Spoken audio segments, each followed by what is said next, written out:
What is up, everybody? My name is Hyken, and this is the Razer Viper Mini.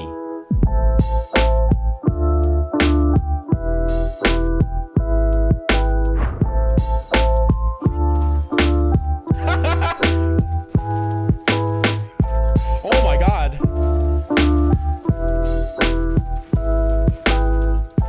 Main one. Nice block.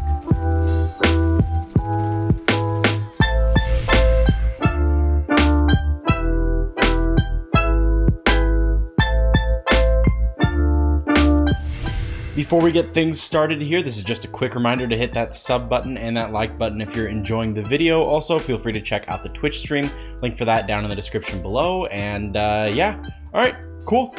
Let's get into it. First off, the basics.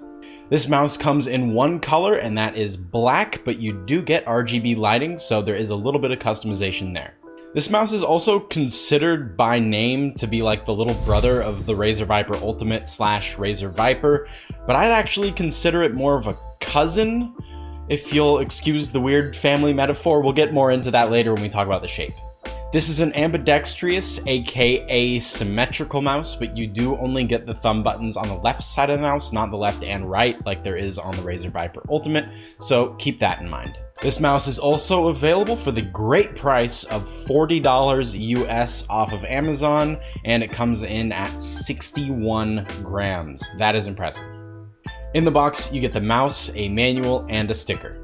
We do have no extra PTFE feet here in the box. However, that's kind of okay because you actually don't need to remove the feet that are already installed on this mouse in order to dismantle the shell so that you can paracord the mouse. So you'll just have to peel the warranty sticker back instead. I think there's like 3 screws under there instead of screws under the feet. I actually really think this is a great choice by Razer. It means they don't need to include extra feet in the box, and it makes it easier to paracord. I mean, what's not to like? Speaking of paracord, we're gonna go ahead and talk about this cable. It's a nice braided cable, definitely going after that whole paracord aesthetic. It's solid black. It's a little bit rigid. I do still have bends in it from the box. However, I found that it glided? I don't know. It moved well across my mouse pad, so that never really bothered me even when it did smack against my hand. I do have a lot of cable out of the bungee because I use a low sensitivity. Need to get to all parts of my mouse pad, so yeah, I mean, it still didn't bother me, but I think that a paracord would definitely be a good upgrade for this mouse. Overall build quality actually feels pretty good. There was a little bit of creaking in the sides and the back, but it really wasn't anything for me to be alarmed over. You can't like push the side buttons down by pressing on the side hard enough or anything like that. So it all feels pretty solid here despite the 61 gram weight and the fact that there are no holes in this mouse at all. So that's really awesome to see, especially in a $40 mouse.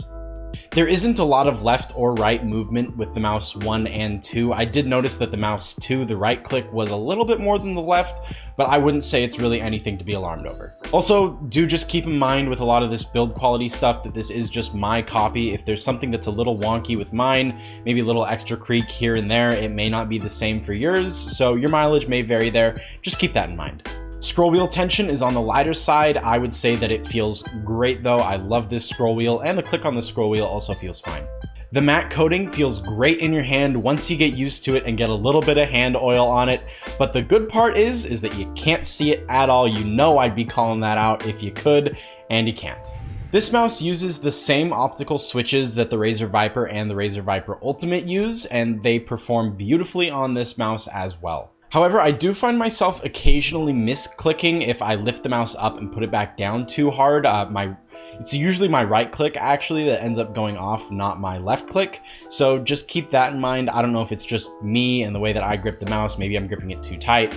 Not sure, but be aware of that. These are very light switches. Speaking of the switches, let's just roll a sound test real quick for the thumb buttons, left mouse, right mouse, all that good stuff.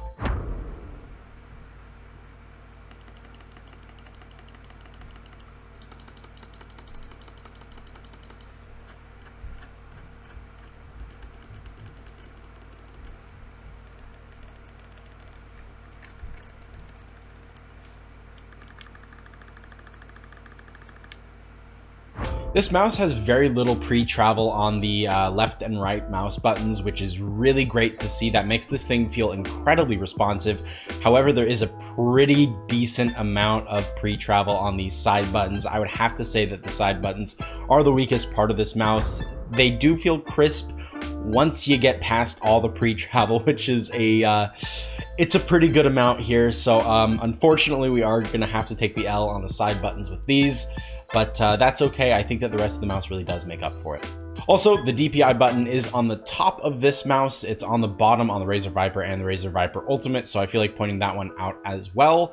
Although nobody actually uses it as a DPI button from what I see in the comments. So why don't you drop a comment down in the comment section below telling me what you use the middle button, the former DPI button. Tell me what you use that for. I map it to F13 and then I make F13 my hold to mute in Discord. So just let me know what you guys end up using yours for. I'd really like to know. This software gives you a lot of customizability options, both with the functions of each individual mouse button, like I was talking about earlier with the whole DPI button getting remapped. There are also a lot of different lighting options that can sync up with all your other Razer devices, so make sure you check that out. The software is very expansive, and I don't like spending a lot of time talking about it because not everybody uses the software. So yeah, check it out. It's really great. I would say that this is like the gold standard for mouse software. Unfortunate thing though is that it does need to be running if you want it to have any custom light effects instead of just the default RGB cycle. All right, now we're going to talk about the shape. First things first, I'm going to put measurements for the mouse up on the screen for you right now. Feel free to pause if you have to. I found that this mouse shape was excellent, mostly for fingertip grip, but you could also claw grip if your hands are small enough, I would say. However, if you're a palm gripper, this is not going to be the mouse for you unless you have really tiny hands. It's just not going to be comfortable. There's not enough room on this mouse for your whole palm, I don't think.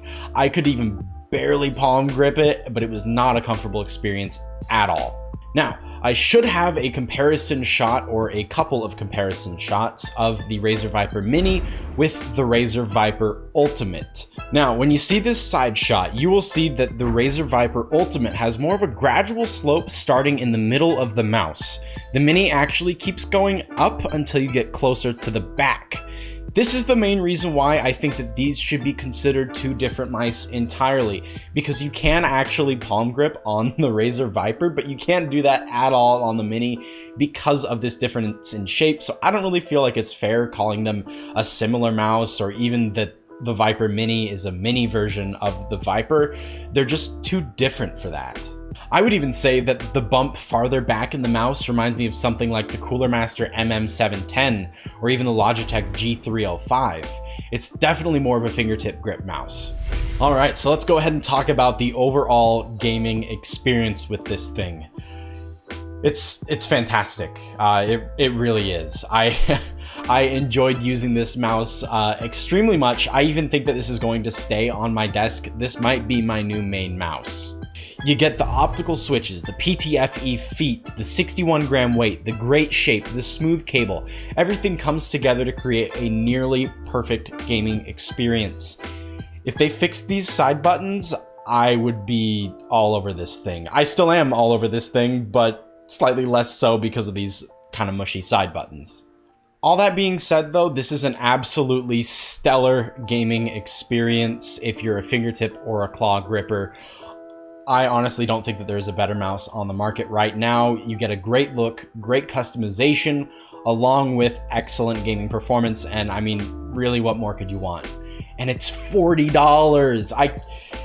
I almost feel bad that they're selling it for only $40, but you know what? I'll take it.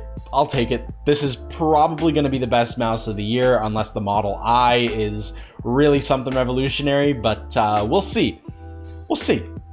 I mean, look, bottom line, this is probably your cheapest option, and this is your best option. If you're a fingertip gripper, the Razer Viper Mini is the mouse that should be on your desk, and no, they did not pay me to say that. This thing is just that good. All right, everybody, that is going to do it for me today. Remember to check out the Twitch stream, check out the occasional YouTube stream, follow all my socials, hit the like, subscribe button. You know the drill. All right, I'm going to get out of here. I will see you all in the next one. Peace. I'm gonna bob cart. Oh, Widow's high ground. I hit her once. She's dead.